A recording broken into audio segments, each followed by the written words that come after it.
Morning, fella. Good morning, sir. How are you? I'm good. I'm doing well. Awesome. I'm pumped for this call. Yeah, so let's go through a little bit. What's your situation? What's making you want to play college soccer? So, my ultimate goal is to play professional soccer. But I am 27 and haven't played football in about 5 years competitively. Hmm. Uh, I think that the best avenue back into professional soccer might actually be through the college system in the US. Yeah, I mean, I think it's a great platform to be able to connect the dots between amateur, semi-professional, and pro.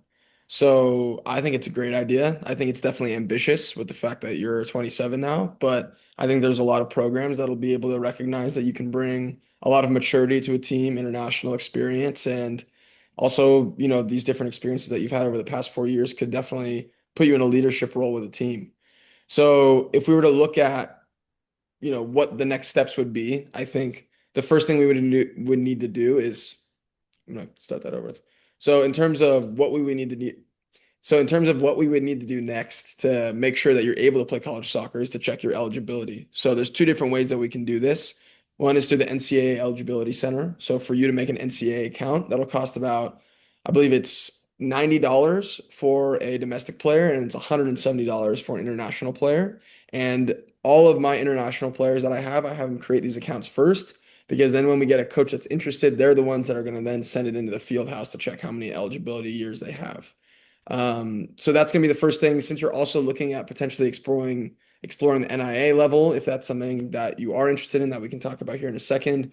We're going to want to do the same thing with the NAIA, which is typically a little bit easier because they have a lot laxer requirements, but we still want to make sure that there's nothing that gets flagged before we start the whole process. So those would be the first two things that we would need to do together. You want me to like show the NCAA Eligibility Center on Yes. the, Yeah. so I'll share my Can screen. you take me through that, please? Yeah.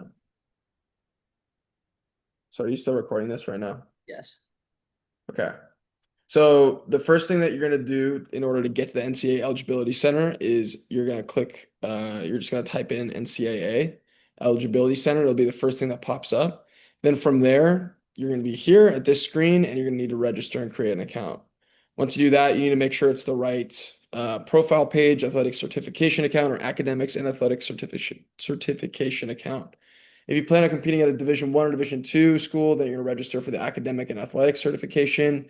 International players should do it through the athlete certification. And if you're not yet in high school or in secondary school, you do a profile page account. I'm assuming that you already made a profile page account when you were, in high school before you made the decision to then go to England. So I think the first thing that we're going to do is just have you make an academic and athletic certification account. Mm. So from here, what you're going to do is create your account, and then kind of what we talked about next is when you're going to send the transcripts to these schools. So that's when they're going to be requesting that information about you. But the first thing you need to do is create this account right here. As you can see, there's the pricing, domestic in Canada. And when you create the account, it's going to be very, very simple. You're just going through all your information here. You're going to do this confirmation email. And then when you go through that, it's going to be very basic information about your history of playing, your history of academics, where you grew up just to make sure that there's nothing that you've done that violates any NCAA rules. Okay. And what type of paperwork is needed for that? Like high school and college transcripts? Well, high school transcripts, absolutely. College transcripts are a little bit tricky because I think that there's a lot of these, for the requirements are going to say that you haven't gone to a college or university. So typically I would leave those out unless they are specifically asking for them. For Mm. NAIA, that shouldn't be an issue, but for NCAA, that will probably be an issue. Okay. Uh, you're going to be exploring a master's year, Yeah. so it will be a little bit different. And I think that this process will be certainly different because there's very few athletes that will travel or decide to change the trajectory of their career just to do the master's program Yeah. or do that undergrad somewhere else and then come back to the United States for the master's, which is why I think we need to double check that the eligibility center makes sure gives Yeah. us the go ahead that you're able to compete. Yeah. Okay. And then obviously you didn't do a master's program when you moved from England back to the US. But what was your experience like um, transferring credits and like actually sending information from the school in the UK to Gonzaga University? It was really simple process for me. So Gonzaga was amazing. They were very easy to work with. That process looked like sending over my transcripts. They were working with me through this eligibility center process to make sure that there was nothing that I had any confusion about. But all the transcripts came straight over, translated correctly, didn't have any issues with the credits or anything like that. It actually led me to be able to do a business degree or a sports management degree. The sports management degree was what I had started in England, but I did have the opportunity to go the business route if I wanted to. I did just carry on and get the sports management undergrad. So, in terms of difficulty, it's very, very simple, in my opinion, unless there's issues with you being able to dig up transcripts. That could potentially be an issue. Or if you competed at a professional level, they could flag that for you failing to, you know, be under the amateurism part of the NCAA. Obviously, that's all changing a lot right now, and that's a pretty gray area. You've got people that have played for Newcastle United that are now playing college soccer. But I think that we still want to be respectful. We still want to make sure that we go through the process as honestly and as thoroughly as possible. Yeah, I'm good. So, should we look through your school list really quick? We could do like a second section about that. Yeah, yeah, All right. that's what I was gonna say. Okay, cool. After we, after I've made sure that I'm eligible. What's Yeah. the next step? So now that we've confirmed you're eligible, the next thing is to make sure that we have a really clear idea about what you're looking to get out of your college soccer experience. So there's tons of people that just say, I want to play college soccer. I want to have that experience. I want to be able to combine my athletics and academics. I want to get really specific. Where specifically do you want to actually do this? What kind of school do you want to go to? Do you want to have faith be a part of it? Do you want it to be a secular school, big school, small school? So that's why I've asked you to provide me with a school list, which we'll go into here in a second, just so we have a really clear idea about what you're looking for to make sure that I can help you execute that. So I'll share my screen really quick. So you did a great job with this school list. Typically, I do have it be a little bit different in the way it's set up. You did it by state, which is totally fine. But typically, I'll have it done by division. So we can go through all the Division One, Division Two, Division Three NAIA schools, and then be able to kind of like sift through that in terms of like the feasibility of each one, which is Mhm. what we've done a little bit already here. So what you've done, you've gone through state by state. What I've told Zane right off the bat is that Division One is probably going to be completely out of the picture. Not because I don't think Zane can play Division One, but because of the fact that he's essentially had 5 to 6 years of soccer off the radar, playing semi-professionally, playing pickup soccer, playing at high levels that aren't necessarily like registered with, the Football Federation in the United States. So he's an under the radar talent. But the issue with this can be, and this is why a lot of American soccer talent does go unrecognized, is because these Division Ones are only going to have the opportunities to see him if he was playing with like a registered team in the United States. So if he was playing like MLS Next, ECNL, obviously if he was younger, or the equivalent would be if he was playing like UPSL maybe, and then there was some off chance that a Division One coach saw him. Now the chances of him playing UPSL and a Division One coach deciding to take that risk on him, I think is very, very low. So I've just told him for time's sake and for just the reality of the situation of me understanding a lot of the way these Division One coaches work, we've scrapped all the Division Ones. So UAB was a Division One that Dana put on the list. CSU Bakersfield we've taken off the list, and then we've also taken Cal Poly Slow off the list. Now, if we find out that Zane has 5 years of eligibility and he goes into a school and he absolutely does amazing, then these schools could become feasible moves for him in the next window, if you want to call it that. But right now, I think that it would be something that just wouldn't be worth our time necessarily to look at.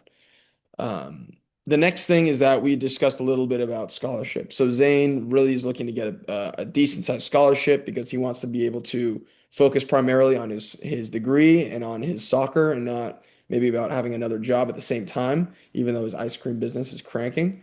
But we are looking for opportunities for him to be able to get his degree, get his education, get that footballing experience without breaking the bank. So we've got a lot of Division threes on this list, and the majority of these, except for a couple exceptions, have all been crossed out.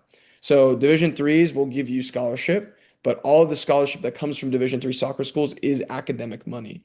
You can see up to $100,000 in scholarship being saved through academic money for Division threes. However, the reality of the situation is that you're going to get a much better scholarship at a Division two or an NAIA than a Division three because you can combine the soccer money with the athletic academic money, excuse me, and that can end up being a pretty significant amount that you can take off of your tuition. So we've taken off Bowdoin, we've taken off Bates, we've taken off what other Division threes do we have in here? We had Santa Cruz, we've taken off Santa Cruz, and now what we're left with is Division twos and NAIAs. So Division two and NAIAs are still, amazing levels to play at. I think that it's going to be very interesting, and I think it's going to be a mixed review about how Zane's profile comes across to these coaches. I think there's going to be a lot of coaches that are going to be very interested because he's been on the older side, but there's also going to be some coaches that are going to be a bit hesitant because they're going to be like, he's been out of the game for a while. Zane, do you have any thoughts on any of this? No, nothing so far. I mean, you can just talk to me. You don't need to. I just wanted to make sure there wasn't any questions that you had that I was missing out on. So No. I, I think from the list that you compiled and doing it state by state, I think the next plan of action is going to be for you to get a highlight video. Make sure it's a highlight video that's done really well, highlight video that's done with quality, 3 to 4 minutes, high quality footage, and making sure that all your clips are, put at the very front that are your best. Then what we're going to do with that highlight video is then create a CV that we're going to package that together. That's going to be the two key pieces of information that I'm going to be passing along to coaches and that you're also going to be passing along to coaches on your emails. And then we're going to need to create a plan of attack. So what that's going to look like is having this school list that we have here, and you are going to create an email template that I will guide you through to essentially outline the situation to these coaches, tell them what's going on, how unique of a situation it is, and then kind of like make a pitch to yourself. Every email template that we send out is in a way a pitch that you're making to a coach. My pitch is a little bit different because I know a lot of these coaches personally, and I'm essentially telling them your side of the story through somebody else, through kind of like an intermediary, if you want to call it that. So I do have a question about the highlight video. Given that I haven't played in 5 years competitively, uh, are we gonna want to take clips from when I was last playing it at the college level? Or am I gonna want to try and find clips at like a UPSL, semi-pro, amateur, high level in the US, and combine those or separate those or just the college ones? What makes more sense? I think that the best thing for you is going to be to have as many different resources and opportunities for coaches to see you play. So I think that one idea would be to have your email and then set aside as your CV and then say, in terms of footage, here are the following. Here's a highlight video from my time in England. So you've got your time in England where you're playing against the semi-professional teams at a very good level. I'll pull it up on the screen here really quick so people can see. Um, and then just have that option for them to be able to see. I don't think you need to mention anything about the timing because we've already told them that it was a while ago. Mhm. So this video itself, I mean, it's not, I'm assuming you've done this yourself in Yeah, terms of the graphics and everything. yeah, The bar has been raised now where the sure. graphics at the beginning are extremely, they're extremely attention grabbing. They're extremely well presented. So the professionalism between this video that you made in 2017 versus the video now that I would like to send out is going to look a lot different. Yeah. But in terms of the quality of play, I think it's going to be pretty evident that you're going to be at the level. So this right off the bat, I think is a good start because you're playing. You can tell already that's a very competitive setup. They've already got the information that you're playing in the UK, and I think that's going to grab a lot of coaches' attention right away. You got a good highlight video circle. And from the looks of it, it looks like a very competitive game too. So it's not like the level's really slow. It looks like you're playing against players that aren't really soccer players. And little habits like you checking your shoulder there, a nice pass breaking the line shows already, okay, this player is quality. So I think that this video is going to be important to add in terms of your other ones, I think that it would be important to make another separate video, and you could title that as Zane Provenzano UPSL, Zane Provenzano semi-professional highlights. We'll work together on what that'll look like. A good title a lot of the time can be Zane Provenzano 2027 entry master program, rather than getting into specifics because there's going to be a lot of different teams that you've played for. Yeah. The important thing for the semi-professional clips and the UPSL clips is that that video that we just watched from you in England looks very, very professional. You're playing on a professional pitch. Everybody looks very, very up to snuff. Yeah. A very like high level professional looking stadium and field. One of the issues can be in UPSL and for the lower levels of the American soccer for men is that it doesn't look very professional. It doesn't really have that feeling that it's being played at a very competitive level, even though I know and you know that it is. Yeah. So we want to make sure that we're picking clips that show that you're playing at venues that look very well polished, that they're clips of you where the competition is looking up to somewhat of the standard of college soccer to make sure it's not you just dribbling through 10 players and scoring a goal because you know, realistically, they'll probably have a bit, okay, there's something going on here. Maybe this Yeah. level isn't comparable. So we're going to need to make 2 highlight videos. We're going to need to get that CV done Mhm. and give the coaches as many different opportunities to see you play as possible. The other thing that's really unique about your situation is that you're willing to trial and willing to go to these Division twos and show them the level that you have, because that's another thing that's working in your favor is that you are willing to go on site and show how hard you've been working. And there's a lot of players that don't want to do that, but there's no better way for a coach to be able to evaluate someone than in person, playing against his own players. So that's really the goal, is for them to give you a shot to do that. Brilliant. I mean, that's everything I need to get started. My name is Angelo Calfo, and I'm the founder of Odyssey College Recruiting. I currently am a professional soccer player with Texoma FC, but prior to that, I played collegiately at Gonzaga University. My senior year of high school, I had no offers to play collegiate soccer, and if you fast forward 4 years later, I was playing at a Division I program. This didn't happen just because I was a good player, but because of a system that I used, and I use for all of my players, that help you reach out and get actual genuine contact with college coaches. At Odyssey College Recruiting, we've helped over 200 players get into college soccer programs in the United States. I've worked at other college recruiting agencies and I've seen how they work. That's why at Odyssey College Recruiting, we have an 100% success rate of players going on and play collegiately after working with us. If you're a high school athlete looking to take the next step in your recruiting process, please send us a message on Instagram or at odysseycollegerecruiting@gmail.com so that we can guide you in the next part of your journey.